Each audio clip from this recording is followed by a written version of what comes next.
మనిషి ఎంత ఓపిక. అయితే నాకు తమిళనాడు వెళ్ళినప్పుడు నాకు ఒక ఎమోషన్ వచ్చింది ఆ టెంపుల్స్ చూసిన తర్వాత.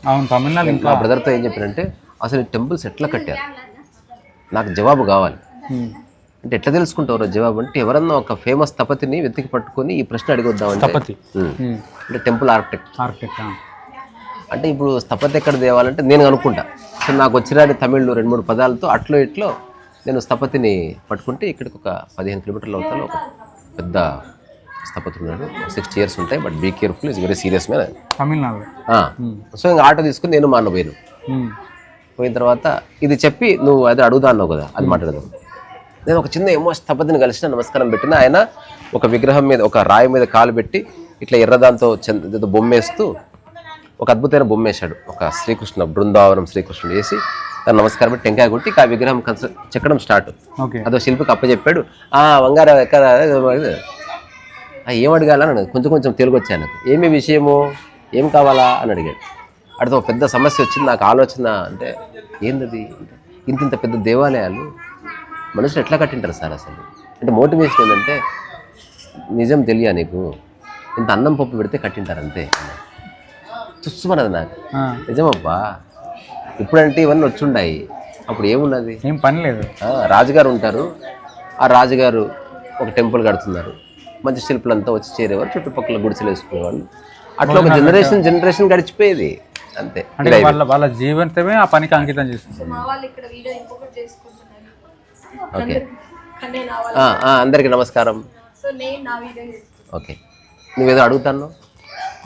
నేను అప్పుడు దేవుడి మీద భక్తితోటి పూజ చేస్తారు కదా, అది చేస్తారు. ఓకే, అది ఇంపార్టెంటా లేకపోతే దేవుడిని ఆ స్థితిని అర్థం చేసుకోవడం ఇంపార్టెంట్? అట్లా అనిపించడానికి ఆ క్వశ్చన్ ఎందుకు వచ్చిందని ఇంతకుముందు చూసినా. ఎందుకు వచ్చిందంటే ఇక్కడ లోపల మనం వచ్చిన టైంకి హారతి ఇస్తున్నారు.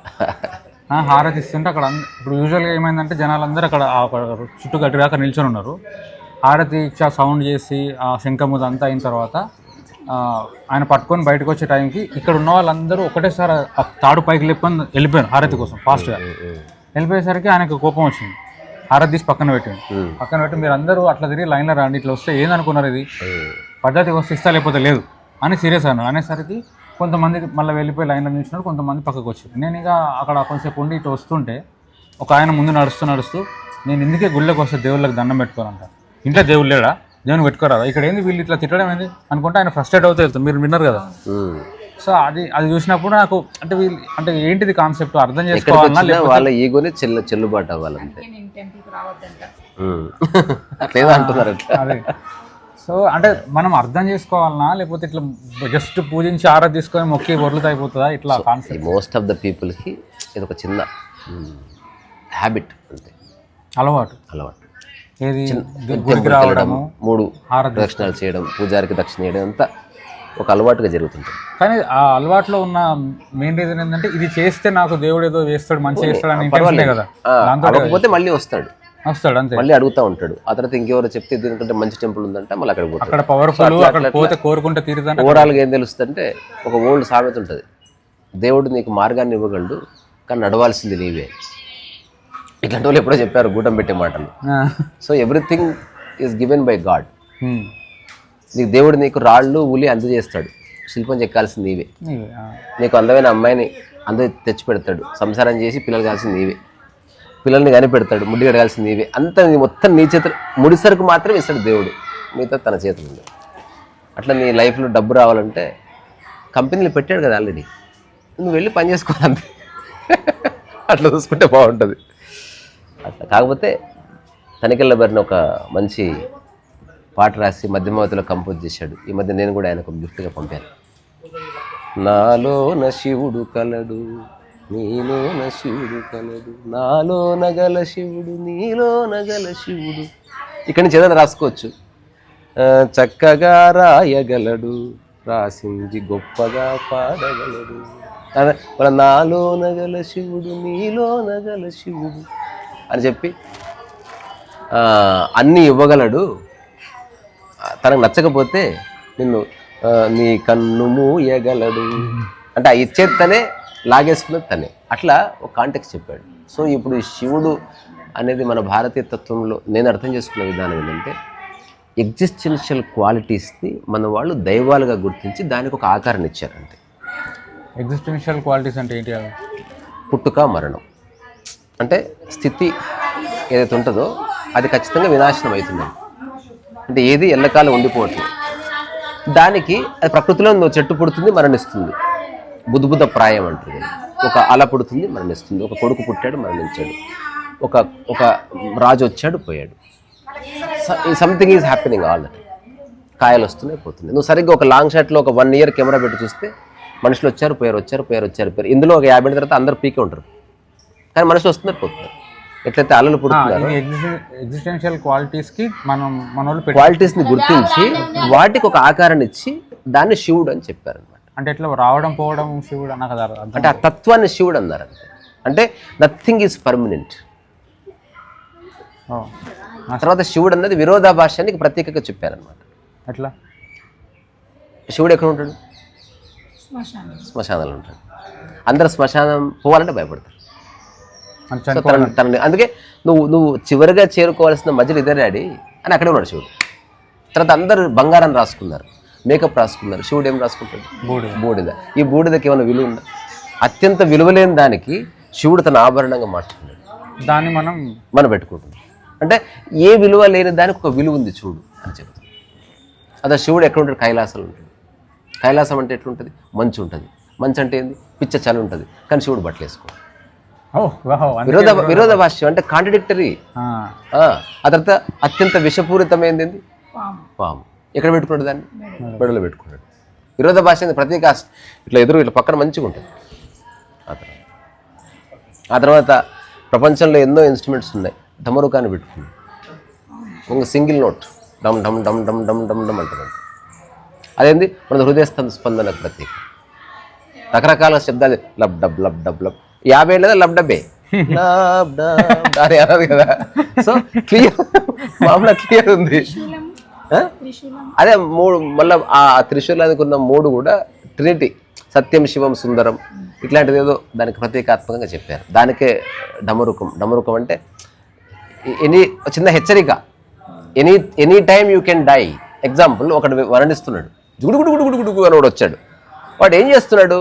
గొడవల్లో పడి టయాన్ని ఎందుకు బర్బాద్ చేసుకుంటున్నావు? Any time you can die, హ్యాపీగా ఉండు. దాని అర్థం అదే. డమరుకం ఇప్పుడు ఎక్కడ డమరుకం ఎందుకు కొడతారు? హెచ్చరిక. అది నిన్ను అలర్ట్ చేయడానికి ఊరికే. డమరుకం ఇందా కూడా కొట్టిండు ఖచ్చితంగా. హారతి ఇచ్చేటప్పుడు డమరుకం కొడితే ఇప్పుడు మీరు ఏదన్నా కొట్టొచ్చు కదా. డమరుకం కరెక్ట్. మీరు చెప్తే ఈ పెట్టడానికి రీజన్ ఏంటంటే ఎప్పుడైనా చనిపోవచ్చు అనేది రకరకాల హెచ్చరిక. ఉదాహరణకు ఒకడు టీవీ చూస్తా ఉన్నాడు, డమరుకం డెవల్ అంటే హెచ్చరిక. ఎంతసేపు అలర్ట్నెస్ ఇవ్వడానికి అది పెట్టి అంతే. అక్కడ ఉన్న వాళ్ళకి అది తెలుసా? అది తెలీదు. ఇప్పుడు నేను చెప్పేవి నీకు తెలుసా? అట్లా తెలియదు. మనం ఎందుకు షేర్ చేస్తున్నామంటే నువ్వేదో అడిగావని కాదు. నేను ఆల్రెడీ అర్థం చేసుకుని నేను రిలాక్స్ అయిపోయినా. శివతత్వం అంటే విరోధాభాష్యాల కలయిక. శివం అన్నది అంటే జీవితంలో ఏదైతే జరగొద్దు అనుకుంటామో అది జరుగుతుంది, ఏదైతే జరగాలనుకుంటావో అది జరగదు, ఏదైతే శాశ్వతం అనుకుంటావో అది అశాశ్వతంగా ఉంది, ఏదైతే అక్కర్లేదు అనుకుంటావో అది శాశ్వతంగా ఉంది, ఏదైతే అస్సలు డబ్బులు సంబంధం లేదో ప్రాపంచిక సంబంధం అది నిన్ను బతికిస్తుంది, ఏదైతే నిన్ను ప్రాపంచిక విషయాలతో మునిగిపోయిందో అది నేను చంపేస్తుంది, ఏదైతే డెవలప్మెంట్ అంటుందో అది కూల్చేస్తుంది, ఏదైతే ఏ డెవలప్మెంట్ అనేది కనిపిస్తుందో అది చాలా బాగుంది. అంత విరోధాభాష్యం ఉన్నది. అట్లా శివతత్వం అంటే నీలో ఉన్న విరోధాభాష్యాన్ని గమనించు. సో ప్రకృతి తత్వాన్నే పట్టుకో. శివుడు ప్రకృతి యొక్క తత్వం. అట్లాగే బ్రహ్మ విష్ణు మహేశ్వరులు ఎవరైతే చెప్పారో ఇదంతా ప్రకృతి తత్వానికి. ఇప్పుడు సృష్టి లయ స్థితి, సృష్టి స్థితి లయ. లయ అంటే వినాశనము కూడా. అట్లా శివుడు వినాశనానికి ప్రతీక, బ్రహ్మ సృష్టికి ప్రతీక. అంటే ఒక డిబ్బాడు పుడతారు, చిన్న పిల్లాడు పుడతాడు, మంచిగా నవ్వుతాడు, ఒక చిన్న మొక్క వచ్చింది వీళ్ళ పొలంలో, బాగుంది. అక్కడ ఎందుకు డెత్ని తీసుకురావడం? సో ఆ సృష్టి కార్యక్రమం అతను చూసుకున్నాడు. స్థితి అంటే విష్ణువు చూసుకుంటాడు, స్టేబుల్. ఇప్పుడు భూమి తిరుగుతూ ఉండని, నువ్వు ఆరోగ్యంగా మంచిగా భోజనం చేస్తున్న స్థితిని కాపాడుకోవడానికి ట్రై చేస్తున్నావు. కానీ శివుడు రెడీగా ఉన్నాడు. నువ్వు ఎంత చేసినా నువ్వు నా దగ్గర రావాల్సిందే, అమ్మ పళ్ళకు కొద్దిగా మళ్ళీ వీళ్ళందరికీ ప్రతీకాత్మకంగా మళ్ళీ అమ్మవారిని పెట్టి, అంటే ఇవన్నీ మీరు చెప్పిన సింబాలిక్ గా మనిషి అర్థం చేసుకోవడానికి అంటే ఏదో ఒక తత్వానికి ఒకవేళ ఆకారం ఉంటే అది శివాకారమైంది, ఆ శివాకారం లోపల నిరాకారం ఉంది. ఇప్పుడు 1000 స్తంభాల గుడి అంటే అది నంబర్ 1000 అని కాదు, అది ప్రతీకకు అంటే ఎక్కువ అని చెప్పడానికి చెప్పారు కదా, ప్రతీక. అట్లనే ఇప్పటిదాకా మీరు ఇప్పుడు చెప్పిన ఈ దేవుడి కాంటెక్స్ట్ కూడా అన్ని ఇట్లా అర్థం చేసుకుంటే నీవే శివుడు అని తెలుస్తుంది. అదే ఇప్పుడు ఇప్పటిదాకా మీరు చెప్పిన అన్ని కూడా ఇలాంటి లక్షణాలకి ఈ దేవుడు, ఇలాంటి లక్షణాలకి ఈ దేవుడు అంటే నువ్వు ఆ దేవుడు అని చెప్పగానే నీకు ఆ లక్షణాలు గుర్తు రావాలి. ఇంకొక గొప్ప విషయం, కోరికలు కాదు చెప్పి ఇప్పుడు ఇంత అద్భుతమైన ఆకారం ఉండి శివలింగానికి ఏ ఆకారం, నిరాకారానికి అత్యంత దగ్గర ఉంది శివాకారం. జస్ట్ ఆల్మోస్ట్ సంస్కరించబడిన రాయి కొంత సంస్కరిస్తే శివలింగం అయిపోయింది. అట్లా సమస్త ప్రకృతి అంతా శివమయమే చూడు. అట్లా మనోళ్ళు సింబాలిక్గా చెప్పారు. కానీ మనం ఏ విషయాన్ని 2 రకాలుగా మార్చుకోవచ్చు. ఒకటి అలవాటుగా, ఒకటి అవేర్నెస్గా. అలవాటుగా మార్చుకుంటే సాంప్రదాయం, జస్ట్ వెళ్ళావా టెంపుల్కి, శనివారం టెంపుల్కి వెళ్ళాలి పదా, ఎందుకు వెళ్తావో నీకన్నా అవసరం పిల్లలకి చెప్పవు. నాకు టెంపుల్కి వెళ్తే హాయిగా ఉంటుంది, ఎందుకు హాయిగా ఉంటుంది? ఆ హాయి అన్ని చోట్ల ఉందని ఎందుకు గుర్తించవు? అది నీకు అనవసరం. నాకు శివుడి సమక్షంలో ఉంది, ప్రశాంతంగా ఉంది. అరే ప్రశాంతత ఇంట్లో ఎందుకు లేదు? ఎంక్వైరీ. అదే అవేర్నెస్ అంటే ఎక్కడ శివుడి దగ్గరికి వచ్చినప్పుడు నీలో ఏదైతే భావన కలిగిందో అది అన్ని చోట్ల ఉంది అని గుర్తించడంతో సర్వం శివమయం, కల్విదం బ్రహ్మం అని ఒకటి ఉంటుంది. అట్లా అదే దాన్ని గుర్తిస్తే యు ఆర్ నువ్వే అన్ని చోట్ల శివతత్వమే. అందుకే మన పూర్వీకులు కూడా ఇసుకతో శివలింగం చేశారు, మంచుతో శివలింగం చేశారు, రకరకాల ఆకారాలతో చెక్కతో శివలింగం చేశారు. ప్రతిదీ అది అది అన్నిటికీ అంగీకారం, సర్వాంగీకారం. అందుకని ఇప్పుడు శివుడిని చూడాలా లేకపోతే పూజ చేయాలంటే అన్న శివతత్వాన్ని అర్థం చేసుకో. ఏంది ఇప్పుడు నీ కంటికి కనిపిస్తున్నదంతా నిజంగా లేదు. ఇప్పుడు ఎవరైనా ఇక్కడ తిరుగుతున్నారు కదా, వీళ్ళంతా లేరు. అంటే అంటే ఏ కాంటాక్ట్ చెప్తున్నారు మీరు? నిజంగా లేరు, వాళ్ళు కనబడుతున్నారు, లేరు. They are going to die. లేరు, పోయేది లేనట్టే కదా. ఇప్పుడు ఉదాహరణకి ఐస్ గడ్డ ఉంది, కరిగిపోతుంది. ఇదంతా ఐస్ గడ్డలు కావా? చూడు, రోజంత కరిగిపోతుంది. అట్లా. సో మూలంని అర్థం చేసుకుంటే, ఆ మూలాన్ని అర్థం చేసుకుంటే రిలాక్స్ అయిపోయింది. రిలాక్స్ అవ్వడానికి కానీ అది బతికింటూ పోతే అట్లా. ఆధ్యాత్మికతను వెర్రిగా అర్థం చేసుకుంటే వాడు నిష్క్రియాపరుడు అయిపోతాడు. సరిగ్గా అర్థం చేసుకుంటే అరే ఇలాగూ పోక తప్పదు కాబట్టి పొయ్యేలోపు క్లీన్ చేద్దాం పారా, అరే పొయ్యేలోపు చెట్టుకు నీళ్ళు పోయి మీరు అక్కడ వరకే అప్పుడు నన్ను కొందరు అడిగారు ఈ ప్రశ్న. నేను చెప్పిన నన్ను చూడు, నాలో నిష్క్రియాపరత్వం ఎక్కడుంది? చెప్తున్న వాడే ఒక రకరకాల క్రియలు కర్తాభావం లేకుండా చేస్తున్నప్పుడు నీవు వెర్రిగా అర్థం చేసుకొని రీసెర్చ్ చెప్పినంటే ఎట్లా? నేను విగ్రహారాధనకు అగెనిస్ట్ కాదు, విగ్రహాన్ని ఆరాధించు, కానీ ఆరాధన దగ్గరే ఆగిపోకు. ఎందుకంటే అర్థం చేసుకో, ఆకారాన్ని పట్టుకొని నువ్వు నిరాకారం వైపు వెళ్ళాలి. అంటే ఇప్పుడు ఒక ఆకారాన్ని చూసి మనసు నిలబడ్డది, ఇప్పుడు ఏది లేకున్నా మనసు నిలబడ్డది అనుకో, అద్భుతం అనమాట. అంటే విషయం నుంచి నిర్విషయం వైపు. కరెక్టే. అంటే ఎక్కడెక్కడ చూసినా నిలబడింది మనస్సు, ఇప్పుడు ఆ నంది దిక్కు చూస్తే నిలబడ్డది. ఇప్పుడు అక్కడ చూస్తే నిలబడుతుంటే నువ్వు అక్కడ ఇరుక్కుపోయినావు. అట్లా కాకుండా ఆ ఏది ఉన్నా లేకుండా నిలబడ్డానికి కారణభూతమైంది ఏది అని గుర్తిస్తే ఇప్పుడు నందితో పని లేదు. ఇంకా ఇటు చూసినా నిలబడ్డది, ఇటు చూసి నిలబడ్డది, ఇటు చూసి నిలబడి అన్ని చోట్ల అదే ఉంది అని గుర్తించి, అలాగే నందిని వదిలేసడం కాదు, అట్లా ఎక్కడెక్కడో చూసి మళ్ళీ నంది దగ్గరకు వచ్చారు వాళ్ళు. ఇప్పుడు నేమకరులి బాబా లైఫ్ చూస్తే ఆయన సంవత్సరంలో ఒకసారి అద్భుతంగా ఆంజనేయ స్వామి పూజ చేసేవాడు. అంత ఆశ్చర్యపోయేంత, అంటే దానికి చందనం పూసి ఆయన చందనం రాసుకొని అట్లా అయిపోయి ఆంజనేయ స్వామి దండకం చదివి అసలు అన్నం తినకుండా అట్లా మొత్తం అట్లా విభూతి రాసుకొని అట్లా కూర్చో, అంటే కంప్లీట్ మళ్ళీ సంవత్సరం వరకు అసలు టెంపుల్ చూడు కదంట. వాళ్ళు నిరాకారాన్ని చూశారు, అయినా సరే ఆకారాన్ని వాళ్ళు విస్మరించలేదు, దాన్ని కించపరచలేదు. ఎందుకంటే మిగతా వాళ్ళందరికీ అదే దారి, అంటే వాళ్ళ స్థితి నీకు అర్థమైంది చెప్పి అది పీక పడేసినావు అనుకో, నీకు నిరాకార స్థితిని నువ్వు దర్శించగలుగుతావు. వాళ్ళకి ఎక్కడ అంటే నువ్వు ఎవరిని చూపిస్తావు? మిగతా వాళ్ళ స్థితికి రాలేదు. అందుకని నువ్వు అదే మిగతా వాళ్ళ స్థితికి వస్తలేరు కదా. ఇప్పుడు అది మనకు సంబంధం లేదు, చెప్పడం వరకే మన పని. అంటే ఏది చింతగా మార్చుకోవద్దు. అంటే ఏది మనకి ఏమంటారు, మన మనస్సు నిలబడే ఆలోచనగా దేన్ని మార్చదు. నీకు నిగ్రహం రావడానికే విగ్రహం అని అమ్మ చెప్పింది, అంటే మనసు నిలవడానికే విగ్రహం అని చెప్పింది. ఇందుకు విగ్రహం అని అనుకుంటలేదు కదా, ఫస్ట్ ఆ థాట్ లేదు, తెలియదు కదా మన విగ్రహం ఉన్నది నా కోరికలు తీర్చడానికి. ఈ ఆంతరంగిక విషయాల గురించి చర్చించే వాళ్ళ సంఖ్య 0.001% కూడా ఉండదు. మిగతా ఆంతరంగిక విషయాలు అంటే ప్రశాంతత, ఆనందం, నాకు కావాలని అనేవాడు, నాకు డబ్బు కావాలి, ఉద్యోగం కావాలి, అక్కడే అయిపోతుంది లైఫ్. అందుకని మనం చేసే చర్చ 0.00001% కూడా రిలవెంట్ కాదు. అట్లా అదే ఇప్పుడు నువ్వు ఇప్పుడు విజయ్ దేవరకొండ, రష్మిక పెళ్లి చేసుకున్నారు, వాళ్ళు త్వరలో విడిపోతారు, ఏదో చెప్పామనుకో ఏమో చూస్తారు. ఇప్పుడు నిరాకరణ ఆడేదో మాట్లాడతారు గుట్టంగాడు మనకి. సరిగ్గా వినేవాడికి లిబరేషన్ అనమాట. You will be out of many things.